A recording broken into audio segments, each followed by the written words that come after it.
Hello dear students, how are you all? I hope you all are fit and fine. I am Shweta Mishra, your yoga teacher. इस video में मैं आज आपको कुछ बैठ करके किए जाने वाले योगासन बताऊंगी। इस वीडियो में मैं सबसे पहले आपको पद्मासन बताऊंगी, जो नॉर्मली हर योगाचार्य लोग करते हैं, योगी लोग भी करते हैं, क्योंकि इससे हम ज़्यादा देर तक अपने बैकबोन को स्ट्रेट करके रख सकते हैं और इसमें हमारा ब्रेन भी, हमें इस आसन में बैठने से हमारा ब्रेन भी हमेशा एक्टिव रहता है और हमारे शरीर को ज़्यादा से ज़्यादा ऊर्जा मिलती है इस आसन में बैठने से। इसमें हम कैसे बैठते हैं देखेंगे आप। राइट लेग को हम अपने लेफ्ट लेग पे ऐसे रखेंगे और लेफ्ट लेग को राइट लेग पे रखेंगे। ऐसे बैठते हैं, दोनों पैर हमारा ऊपर रहता है और हम अपने हैंड से किसी भी मुद्रा में अपने हैंड को रख सकते हैं। ज़्यादा से ज़्यादा लोग ज्ञान मुद्रा में रखते हैं। ज्ञान मुद्रा क्या होता है? अपने इंडेक्स फिंगर और थंब के पोर को आपस में मिला करके हल्का सा पुश करेंगे और तीनों फिंगर हमारी सीधी रहेंगी और अपने हैंड को स्ट्रेट करके अपने घुटने पे रखते हैं। पद्मासन दो शब्दों से मिलकर के बना हुआ है। पद्म मतलब होता है कमल और आसन मीन्स होता है बैठना। इस आसन में बैठ करके आंखों को बंद करके हम मंत्र जाप कर सकते हैं, मेडिटेशन कर सकते हैं और ध्यान लगा सकते हैं।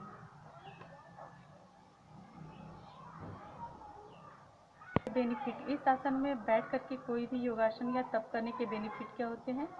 इससे हमारे शरीर को अधिक से अधिक ऊर्जा प्राप्त होती है और हमारा ब्रह्मचर्य की साधना में ये हेल्प करता है।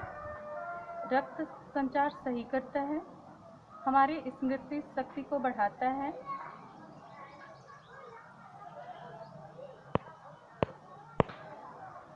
ये हमारे भूख को बढ़ाता है और हमारी आत्मशक्ति को बढ़ाता है और शरीर में रक्त की समुचित वृद्धि करता है। नेक्स्ट है वज्रासन। वज्रासन में हम कैसे बैठते हैं आप देखेंगे। वज्रासन में बैठने के लिए हम राइट लेग को ऐसे फोल्ड करते हैं और लेफ्ट लेग को ऐसे फोल्ड करते हैं और हमारा पैर का अंगूठा दोनों आपस में क्रॉस रहेगा और हमारी हिल्स जो है वो खुली रहेंगी और उस पर अच्छे से बैठना है।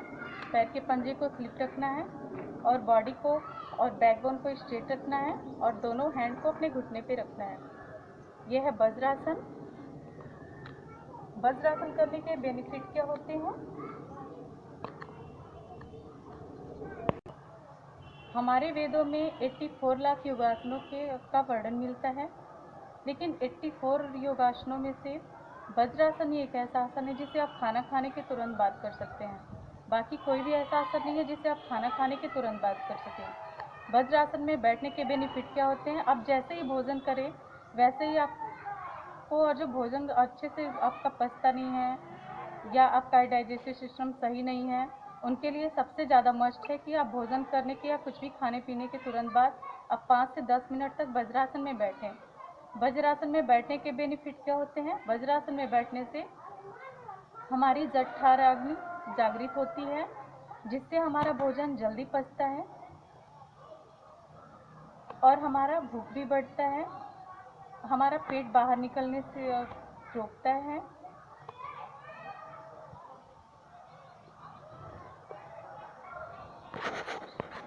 हमारी एज के साथ जो हमारा लीवर और जो होता है वो डाइजेस्टिव सिस्टम जो हमारा होता है वो शिथिल हो जाता है, उसको ये रोकता है और भूख को बढ़ाता है और तीव्र रक्त संचार को सामान्य करता है और कब्ज को दूर करता है।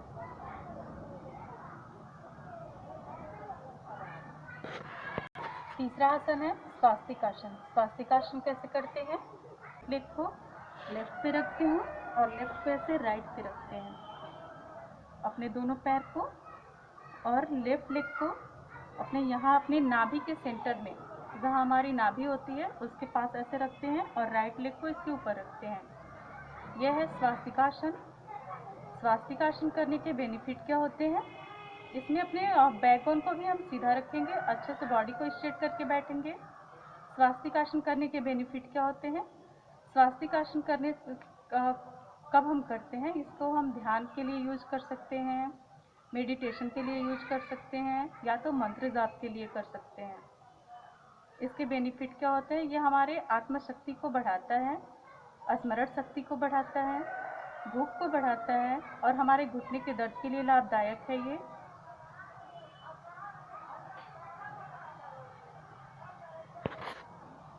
ये शरीर और शरीर के जोड़ों मतलब होता है जहाँ पे हमारी दो बोन्स आपस में जुड़ी हुई होती हैं, उनको भी व्यवस्थित रखता है और मानसिक शांति प्रदान करता है।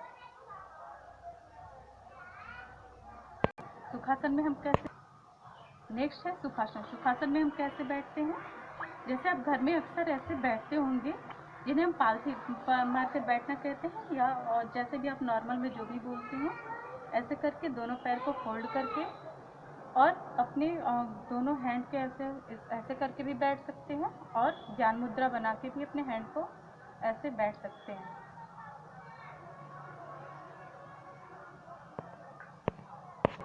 इसे हम सुखासन क्यों कहते हैं, इस आसन में बैठने से हमारे शरीर को आराम मिलता है। अगर हमारे शरीर में थकान है या हम मानसिक रूप से परेशान हैं तो हम इस आसन में बैठ सकते हैं। इस आसन में बैठने से हमें मानसिक और शारीरिक रूप से आराम फील होता है।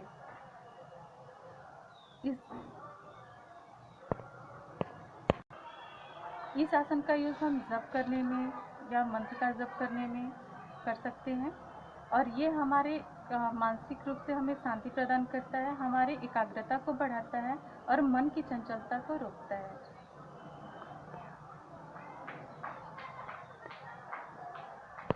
तो दैट्स ऑल स्टूडेंट्स। आपको जो भी मैं आपको इस वीडियो में बताई हूँ, आप नेक्स्ट डे से आप वही योगासन आप डेली अर्ली मॉर्निंग करेंगे।